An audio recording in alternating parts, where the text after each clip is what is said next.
કે ખરેખર સતનો વેલો કેવો છે. એક થોડીક ઝલક કહું કે અગમમાંથી વાણી આવે અને કળાવાળા શરીરની અંદર એ શબ્દ એટલો બધો ઓળઘોળ થઈ તરવેણીની અંદર આવી અને જીભેથી બહાર પડે તો આ શબ્દ ક્યાં સમાય? આકાશમાં. આકાશ શબ્દને છોડતું નથી. તો આકાશ શેમાં સમાય? કે જે તેજ આપણામાં આંખોમાં, કાનોમાં, જીભમાં, હાથમાં, પગમાં, સર્વેમાં છે એવું તેજ કે જેમાં આકાશ સમાયેલું છે. અને તેજ છે એ સત્યમાં સમાયેલું છે. અને એ સત્ય છે ને એ સદગુરુમાં સમાયેલું છે. એટલે સદગુરુએ આપણને જે ઉપદેશ આપ્યો છે એ સતબોધ આપ્યો છે. અને સતબોધ આપણને માનવ અવતારની અંદર લાગવો જ જોઈએ.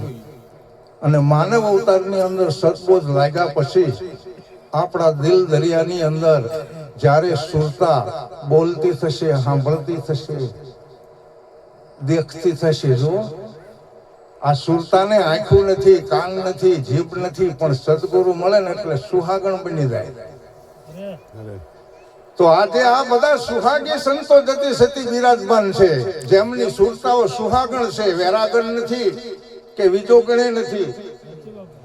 આ તો સુહાગણ સુરતા વાળા સંતો કે સદગુરુ મહારાજે આપણી સુરતાના અને શબ્દના લગ્ન કરી બતાવ્યા છે.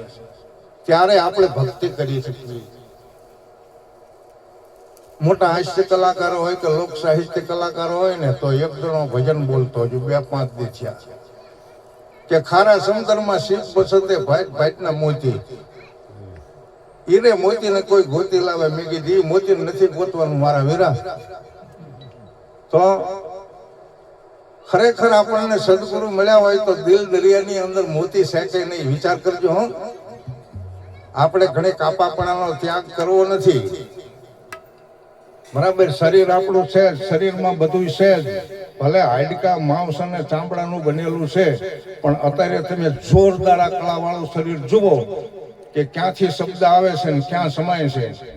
હારે સંતો એક શબ્દ કીરી મૂળ આવડે તો કહેજો રે, કહો ને ક્યાં છે શબ્દના મૂળ ઉત્તર દેજો.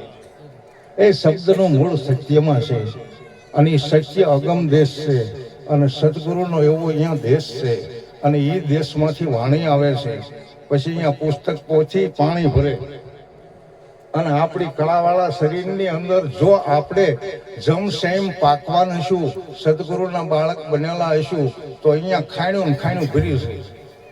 ખૂટે જ નહીં તમારી પાસે. એક ભજન બોલ્યો, બીજું એક ભજન એવું જ લેલું મને બહુ પ્રિય છે.